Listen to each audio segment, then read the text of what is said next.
guess what I just watched? Hatchet 3. That is right, I just got done watching Hatchet 3, and holy mother of God, I've been waiting for this movie for a long time now. A very long time. Since the second one came out, I've been dying to see Hatchet 3, because they said Hatchet 3 would be the last one, so, I finally saw it today. And I'm wearing my Hatchet shirt just for this review, because I just watched it. Oh my god, I'm so happy. Okay, that's right, I need to review this. So basically, Hatchet 3 starts off right where the second one left off, and the movie follows Mary Beth and this crazy old lady, and it also follows this SWAT team in the middle of the swamp investigating the murders of Victor Crowley, and yes, they do eventually get murdered by Victor Crowley. Let me first start off by saying, do not expect Danielle Harris to be in this movie too very much. She really isn't in this movie very much. She's not like the main star, although she should be. She just needs more screen time. She's just not in it very much, you know, she's just kind of there. She's not in it as much as the second one, that's all I'm saying. Just like the first two movies, Hatchet 3 is a non-stop gore fest, and it is absolutely incredible. You know, I really can't compare all the Hatchet movies with the violence and the gore and the blood. I can't compare them because they're all like the same amount, so it's hard to tell, but this one definitely is a lot like the first and second due to like the blood and the gore and the graphic scenes. This is what I love most about the Hatchet movies, is that they're so creative and over the top with their death scenes that it's just fucking awesome. I do also think that this one is the most serious one of the Hatchet franchise. Unlike the first two, which you can also almost call them horror comedies, but they're not really, but I'm not saying this one's more dark or gritty, but it is definitely a lot more serious. But it does also have some humorous moments, like, for example, a pair of balls dangling from a tree. You heard that right, don't worry, but, yeah, Hatchet 3, you know what, this movie is awesome. I waited this movie to come out for such a long time now, and it is finally here, and I finally saw it. Also, this movie is very short. I do believe this is the shortest Hatchet film yet, but, yeah. Spoilers if you have not yet seen the second one, I'm sure you all have, but Danielle Harris, the film ends with Danielle Harris shooting Victor Crowley in the head, and you just think right there, yes, he's dead. No, he's not. What actually happens is, she kind of like walks off into the swamp, and he comes back, and his face is all like melted down, it looks like, and she pretty much just dismembers all of his body parts until he's like into like these little pieces, and then the main opening credits start, and then there you have Hatchet 3. Basically, Danielle Harris is she's in jail for quite a majority of the film, and then this old lady comes out, and she's planning on bailing her, but this old lady, I forget her name in the movie, but she goes up to her and they discuss, like, about Victor Crowley, and she says that the only way that Victor Crowley can rest in peace and not kill anybody in the swamp anymore is if they get the ashes of Thomas Crowley, who is Victor Crowley's father, bring him to him, and then he will now rest in peace, because the reason why he's killing all these people, apparently, is because he needs what he wants. He's not resting in peace, and the only way that he could is if he gets his father's remains, or if he's with his father again. I guess that's what it is. I'm not too sure. But the point is, they go out, and they try to get, his father, I don't know what that was. They try to go get his father's ashes, and then, that's basically one part of the story, and then the other is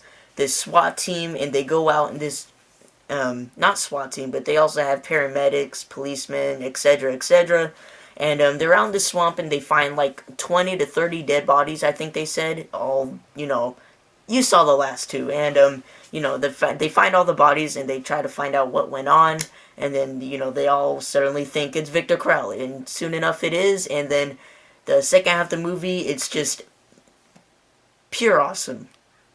This movie is a lot of gun-firing action instead of the hand-on-hand action like the first two. This one actually has like a lot of guns and explosions and stuff, which is pretty cool and a pretty nice new touch to the Hatchet films.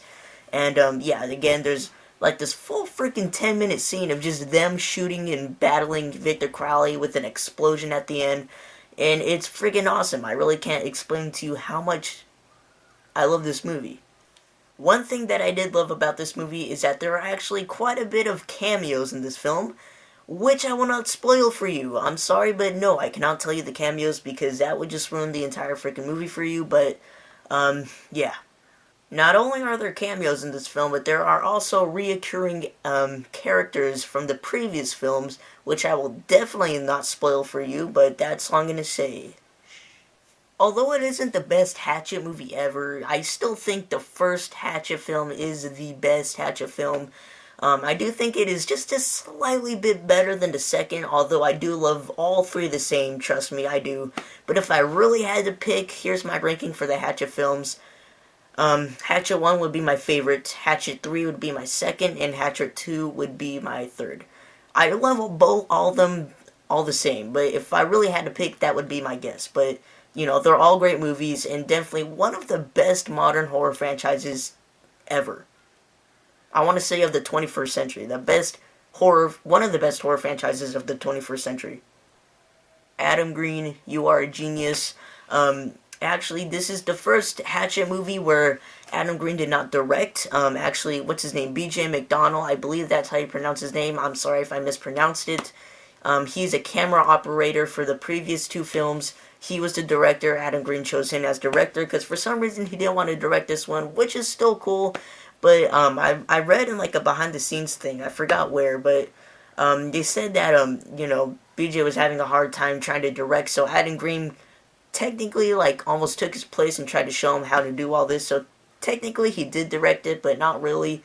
Either way, it's still an awesome movie. It's just so great. Now, the ending to this film. I'm not going to spoil anything about the ending, but I will say this. It is the perfect way to end a great horror movie franchise. That's all I'm going to say. Overall, Hatchet 3 is a great finale to the Hatchet franchise. Just what I was expecting. Yeah, maybe just a little too short, maybe a little too less blood and gore. But overall, it's such a great film. And of course, you already know my rating. I'm going to give it 5 out of 5 stars. A perfect score. I'm going to give every Hatchet movie a 5 out of 5 from now on. Because they're just all great. And, I grew up with all of them. And I love my shirt, and yeah, that was kind of irrelevant to what I was saying, but yeah, so that's it. Good job, Adam Green. And one more thing I want to show you guys before I go. I just hung this up just for this review, kind of. This is my Hatchet 3 poster, limited edition, signed by the cast and crew. It's a lot of people. And I also do have this Holliston Season 2 poster. And one thing is that when they were signing both of these posters, Odorous is in Holliston Season 2, and he ended up signing this and not Holliston. I only see he autographed my Hatchet 3 poster, which he had nothing to do with, and he didn't even autograph this, which is still cool, because I have his autograph nonetheless, but just thought I'd point that out. And then, of course, I have that poster over there, which I've had for almost over a year now, so alright guys, that is it for this review. Please leave a comment down below on what movie I should review next. And if you have not yet seen this movie, do not worry, you are in for a treat. I cannot wait till you Hatchet fans out there see this movie, because it will not disappoint, and it is definitely a very awesome movie, and I'm sure all of you will love it. So, yeah, that's about it. See you guys later. Bye.